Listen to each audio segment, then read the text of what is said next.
चंद्रिका पूरे विश्वास के साथ कहती है कि वसुधा कभी भी घर से बाहर जाकर काम नहीं करेगी। उसके मुताबिक वसुधा ऐसा कदम उठाने की हिम्मत नहीं कर पाएगी। लेकिन दादी सा भी पीछे हटने वालों में से नहीं है। वो मुस्कुराते हुए कहती हैं कि इस बार वसुधा जरूर बाहर निकलेगी और अपने दम पर अपनी पहचान बनाएगी। इतना ही नहीं, दादी सा चंद्रिका से एक तरह की चुनौती भी स्वीकार कर लेती हैं। अब घर के अंदर दो अलग अलग सोच आमने सामने खड़ी हैं। एक तरफ चंद्रिका का विश्वास है कि वसुधा कभी घर से बाहर काम नहीं करेगी। दूसरी तरफ दादी सा का भरोसा है कि वसुधा अब अपनी जिंदगी बदलने का फैसला जरूर करेगी। उधर वसुधा लगातार सोच रही होती है। वो दादी सा की दवाइयों को देखती है, उनकी ज़रूरतों को देखती है और समझ जाती है कि अगर उसने कुछ नहीं किया तो दादी सा को परेशानी का सामना करना पड़ेगा।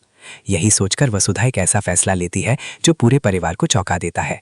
वो तय करती है कि अब वो घर से बाहर जाकर काम करेगी।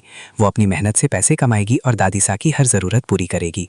जब ये बात चंद्रिका को पता चलती है तो वो पूरी तरह शॉक्ड रह जाती है। उसे यकीन ही नहीं होता कि वसुधा ने इतना बड़ा कदम उठा लिया है। लेकिन इस बार चंद्रिका उसे रोक भी नहीं पाती, क्योंकि सच तो ये है कि उसने कभी वसुधा को अपनी बहू माना ही नहीं, और जिस रिश्ते को स्वीकार नहीं किया गया हो उस पर अधिकार भी नहीं जताया जा सकता। यहीं पर दादी सा की असली सोच सामने आती है। दरअसल दादी सा ये सब सिर्फ अपने खर्चे चलाने के लिए नहीं कर रही थी। वो चाहती थी कि वसुधा खुद को पहचान सके, वो अपने अंदर छिपी ताकत को महसूस करे, वो दूसरों पर निर्भर रहने के बजाय खुद अपने लिए खड़ी होना सीखे।